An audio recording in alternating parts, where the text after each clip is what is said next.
We are here. It is November 27th. It is the Gemini full moon, which is meant to feel fairly intense, like an eclipse might do. Can you see that there's a black creature? Oh, hello, Abhilash. I'm cat sitting for a friend. Hey, bud. Hey, buddy. I'm cat sitting for a friend. It is an absolute joy. Although cats kill creatures, and I found a blessed robin on my stairs this morning. And I must say, like, I grew up in Canada and we had cats growing up. And you only know what you know when you're little. And our cats were always indoor cats. So they didn't feast. They didn't hunt and kill creatures for fun or whatever. And so having like a cat who goes outside and then brings in creatures is quite a shock. Somebody said you could try putting like a little bell. I'm wondering, I might. Obelish, you're gonna ruin my spread. Obelish. Like, it's the cat's name is Obi, like Obi-Wan. But I, like many things, call it what I like. And Obelish. Obelish. Anywho, let's crack on, you guys. Let's get into the weekly energies ahead for the collective. The energy, astrologically speaking, is meant to be fairly dynamic as far as we have squares happening. And of course, it's going to impact us all differently because we all have a unique birth chart. However, squares are tension. So we're likely to have a bit of tension coming up in our relationships, tension in ourselves with regards to moving forward in our lives. Like, am I really digging on this job? Am I really digging on the trajectory that I'm on, the people I'm around, the relationships I'm in? So, and of course, that's like all areas of life, and we're all different. So let's pull some cards and see what we get for this collective. You guys, there's all the info in the description if I didn't say that already. And the patrons usually get this a good day or two before everybody else. At least a 24-hour window where we get the ad-free first access and intuitive shares and whatnot. And some just exclusive content, because some of the stuff I much prefer just not publicizing, but I feel safe publicizing within the community, within the Patreon community. So feel free to check all that out. Subscribe to All to Love for updates. Check out the merch. So my intention is divine guidance and loving clarity. Divine guidance and loving clarity for the collective. I'm hearing we're at a crossroads, definitely energetically, that there's some things going on that we're having to really stay grounded and balanced. There could be things going on again in our relationships where people from our past come back, circle round, loop back in. That could stir stuff up. It could kind of throw stuff up a little bit around, ooh. You know, I think about like somebody new coming in, or some from our past coming, which is familiar and lovely and nice. And we're like, oh, I didn't know if you were coming back. And it kind of changes things up, i.e. it might throw things up in the air to go, oh, well, if this person's doing this now, maybe this, and this could go in different places. So there's a potential for looking at things a little bit differently, staying really balanced, really grounded, certainly with regards to the finances, the pentacles. And I'm getting a sense of just being a bit freer, open-minded maybe about emotions. I'm getting like emotions, pleasures, joys. Maybe as well, there's a bit of a change around what you enjoy, right? Like, that's maybe where you're having to open up to explore, go to workshops, try new classes, go out, meet new people in different environments, because that could somehow kind of bring you back home to like, oh yeah, I don't really like that thing anymore, and I prefer this, and that's why this person or this thing is more appropriate for me now, or simply more in alignment, or feels more balanced.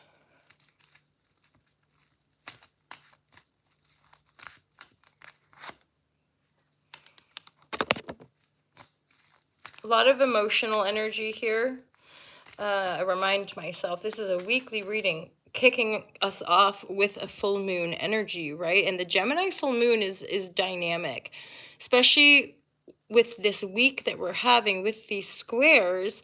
We're having to be open-minded about things because of the energy, because of what other people are bringing to the table. It's like, what? Okay. Let's try to navigate this with as much emotional awareness, vulnerability. It's like I'm hearing that thing of like laying our cards on the table. This is where we're at. This is what we got, and this is how we're going to move forward.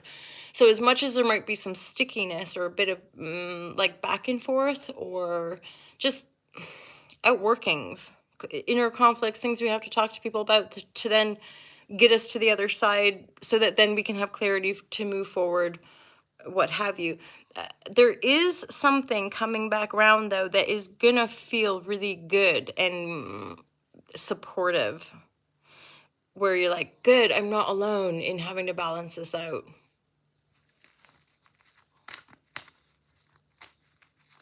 I'm feeling like a sense of relief as well. Like I'm feeling like whatever is coming up this week for us to address and work through, and or even just look at. Sometimes I think we just have to like look at it and go, okay, that is there. I'm not in denial anymore. Once you face it, then the circumstantial reality, the information you need, the people, etc., come in to help work it out. If we're living in denial of it, we usually just keep creating chaos, which is eventually leading to the suffering that forces us to look at the thing we don't want to look at, which is often, not always, but it's often emotional grievances, trauma from our past, situations from our past that were terribly upsetting, that we only knew how to deal with it at that time, how we knew how to deal with it. Years later, months later, decades later, we might perceive a situation differently, and it might help us to let go of the remaining grievance, the remaining trauma, whatever it is, to then be more stable here now, to be more grounded, to be more balanced. I had a yoga teacher years ago who spoke to that. What we practice on the mat, we get more of in life. And true well-being is a balancing act. True well-being, being well, being present, regenerative, all that kind of stuff comes through an ebb and flow. It's the same in the world. I mean, certainly what I continue to teach too is that our world is often focused externally. Our world tends to be focused on productivity, keep up, mechanistic worldview, right? Keep going, keep pushing. From my years of yoga practice, there's great shifts that happen. I think I see it in others, but of course we're all different, where it's like, stop pushing so hard. Your body is not in alignment with that level of pushing. And so softening, relaxing more. That's part of well-being, socializing, playing. Every single one is an element and aspect of our well-being. And of course, often is the case, the elephant in the room is the economic framework, which has a huge amount of people feeling at a disadvantage, because these are multi-generational wounds, and these are multi-generational mass wounds of oppression and enslavement. So there is a fair amount to unpack, right? However, certainly within this community, there's waves and flows and ebbs and flows, which are reflecting you're doing it. You're doing good work. Okay, we might not have all the answers. Maybe we never will. Well, hopefully we never will. Otherwise, it would be boring. We'd be done, as it were. That you're just reaching into a more balanced state of being, and ultimately a state of being which is more reflective and honest to your true essence, like who you are in your inner child purity, not who you once were in pain, in trauma, in disillusionment. So now you're like embracing and opening up to like, oh, maybe I could try this. Maybe I could try, oh, I wonder what that's like. There's some curiosity here. And again, that to me, curiosity is often in alignment with innocence.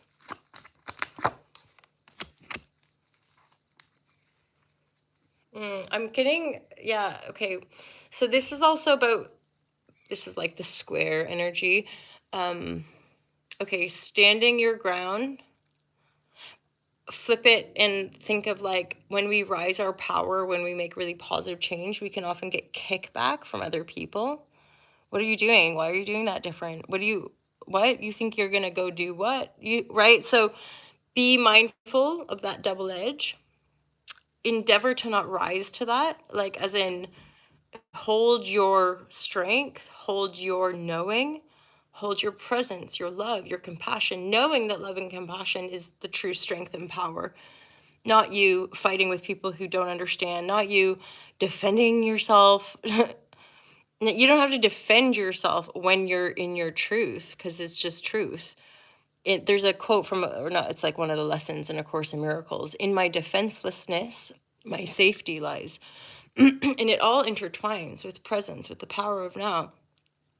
When we can just be present, we're not engaging the pain body, we're not engaging the ego, we're not engaging the part of us that's identified with something that's transient, with something that's always changing. So at this point, it's like you holding the line, know your truth, know your worth, and then you don't need to defend yourself against people who are coming at you, and you don't need to take on the energy of people who might push back. Yeah, let's pull a few more cards. Yay, if you are here, what up? I literally was just about to say hello. I see. I was going to say feel free to give her a thumbs up and engage, but there you are. Good evening to you, Mop Logic. I'll see what other energies we get. A spark of life, I'm hearing. So a spark of life is a kind of, again, a polarity or energy on a spectrum, right? For some of us, there's sleepless nights here. This is a very uncomfortable card to look at. It's the Nine of Swords. It's not a great card in any deck, I would say, but this is very like, bug eye, like can't sleep. There's just a lot of mental energy going on. Spark of life is sort of telling me, so the resolution to this energy is often following through with our passions, taking action in new, exciting ways that light us up, that make us excited. Think about sometimes this mental restless energy can often be diffused, softened by action, ideally inspired action, right? Obviously. So inspired action, things that light us up, things that make us feel excited about life, is a huge piece. It might not happen right away, but like keep at it, and that can help dissolve the over mental energy, which creates a lot of distress, or it has the potential, like any of us know, if we're not getting good sleep, we can feel distressed, or we can feel tired. If we're tired, we know we're not kind of functioning prime time. Not that any of us should feel like we have to be functioning prime time all the time. It's not like that. But, a lot of us get to different points where we realize, yeah, I could probably do things different and it would light me up a bit more, and it might get me out of my head. It might help me sleep better. Yeah. And I got to say, also empowering our own internal grid work. Some of you joke, but I do. I go to bed really early, but I do wake up early. Obviously, I wake up like sometimes 3, 4 in the morning.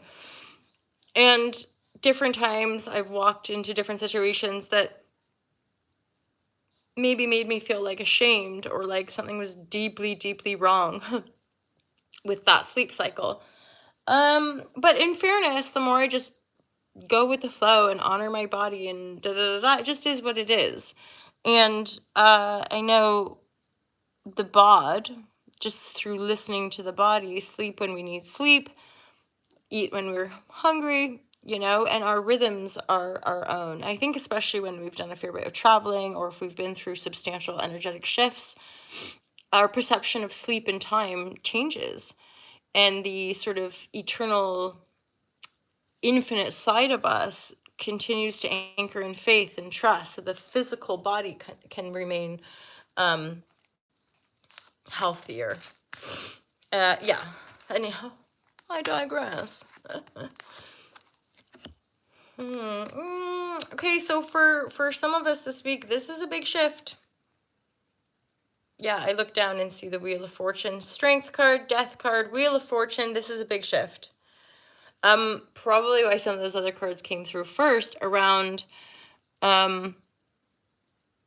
lay down our defenses, be prepared to take the high road, at the same time hold the fort, to know that you can communicate if you need to. You may want to, you might not. You might just want to disengage, not fight back. Just know your worth, know what you want, know where you're going, know how you want it to feel. Lean into those really good familial type connections that you know are trustworthy, sort of thing, and open up to new starts, new begin. I can't say new in that regard, but whatever's already there can now really open up to you. I dare say some of the newness has already taken fold. There's now this balancing act of continuing to step in what we truly want from a place of strength and empowered faith, taking action in things that feel good.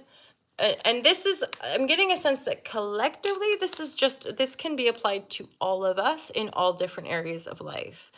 So for some of us it could be sleep, for some of us it could be just a mental fog, for some of us it could be like money stuff, for some of us it could be body stuff, it could be anything that's kind of just creating some instability in the mind, or like some anxiety, or like trouble, disturbances in the mind.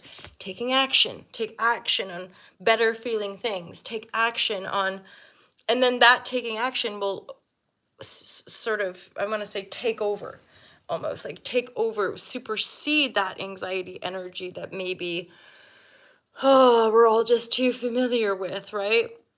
I think you're all possibly going to be disengaging from some things, certain patterns of behavior. Because it's like the Wheel of Fortune. These are just the hands of time kind of opening up and revealing new timelines to us. For some, it's love, reflective love. That came through maybe Scorpio reading. There's this like reflective love that was like the thing to focus on in like to harmoniously walk your life in that sense of companionship. Yeah, because it's opening into that from a lot of the voidal energy, or a lot of the like just not knowing, or having no idea what we're doing, or no idea where we're going. There's this slow, just through a deep commitment to inner faith and knowing of following through with divine action, or inspired action rather. Yeah, it's just opening up to new possibilities. And again, a lot of them have already been there because the seeds have already been planted, or the new beginnings have already been taken. Now it's a balancing act. Now it's embracing these new energies and dying to the old, meaning they're not coming back for me. Those energies, those, I want to say death traps, weirdly. That seems like a really harsh example, but things or people or places or thought streams that we just are no, like, thanks, bye bye. Like, you're gonna just die in me, and then I'm gonna let the fruits of the new energy out of the void from that death open up to me. Show me what you got, life, that kind of thing, right? And then from the show me what you got, taking action in things that feel good. Another note on that mental disturbance, I do see a Hierophant here. So this is also, yeah, same. Dude, I was just saying that to some friends yesterday about living near the ocean. They were like, where would you want to live? I'm like, just by the ocean, which is, I'm close to the ocean. But what I was referring to was the eventual move to actually have an ocean view, like see the ocean, walk to the ocean. I'm probably about half an hour to 40-minute drive, which is awesome. I'm so grateful and thankful to live coastally. But eventually it'd be great to actually walk to the sea. I suspect I would get in the sea more, which I really want. Dish. Okay, I think this is just for a few too, but like there's still gonna be some emotional processing afoot. I don't know why. Honestly, like this is where tarot can become kind of challenging, because it's sometimes difficult messages. But there is here a message of an actual death in our lives. But then that is often intertwined and or kind of all part of it. If we lose somebody significant, go through a grieving process, we ourselves are going through a metamorphosis, because grief and loss and pain, I think on that level, is truly transformative. So you are going through that, but because I'm now looking at the death card in the middle of the Wheel of Fortune, the 2 5 of Cups, it's making me think that, ooh, something's coming that is going to bring about some senses, some pain, some emotional pain, some emotional losses. And because it's connected to Wheel of Fortune, I'm like, these are the sands of time. So as in, death is an energy that happens to us all. And it's, to me, it's about embracing all of it, to work through it all, to become a better human kind of thing, or to soulfully expand ourselves into greater octaves of experience, as in more light filled, more loving, more abundant, more beautiful, more healed, more etc. And that death is like a part of that. And and in the pain of loss, it's a beautiful thing to be able to embrace it and know that nothing is ever truly lost, but that letting go, letting death be part of life, is transformative. We grow, we expand, we are in essence better for going through these grieving processes, and that these are gifts, just like birth. They're like the same at the opposite end, birth and death. It's like one in the same energy of a regenesis, of the cycle of life, right? Yeah, rejuvenation, right? Well, and I say that, I'm looking now at other cards I didn't realize I pulled, but there's the transformation energy here. So no doubt you're in a transformation period, death phase, Wheel of Fortune, rejuvenation. So this, I feel, is sort of after the fact. So please, my lovers, as and when you're like ready, reset, or feeling up to it, take a break, take time out, go to the spa, sleep, vegetate, do the things you need to do to restore the body. It's very some of you could be in partnership where it's like restore by hanging out with good people, restore by hanging out with people we love.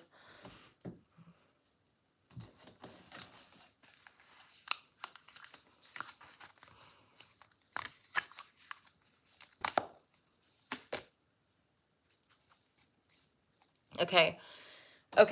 And that's quite clear too. So within this transformational process, there will be the pull back, rejuvenate, restore, reset, come back to yourself, to feel refreshed, to feel good. And then it will be a lot about seeding new intentions.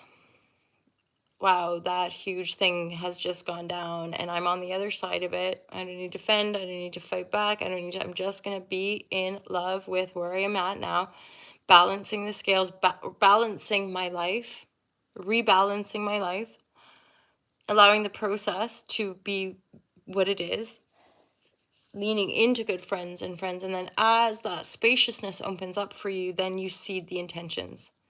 All right, now what? After a lot of releasing and potential loss as well. Okay, you guys, thank you. Oh, hello. It's great to be here with my Patreon community on a Monday morning, doing a little week ahead reading. Nice one, Mark. I love to see you guys here. We're gonna close this collective reading for today. Yeah, thank you for being here. Have a wonderful week ahead. I am slowly getting through the monthly readings, so feel free for you guys to have a look sees before I publish them live. All right, my guys, have a wonderful week ahead. I'm looking forward to seeing you all real soon. I did go live on the Instagram, so there's a live share there, and there's a different share on the TikTok, and yeah, feel free to look at all of it. Love you guys. Have a good one. I'll see you soon. Peace out. Take care.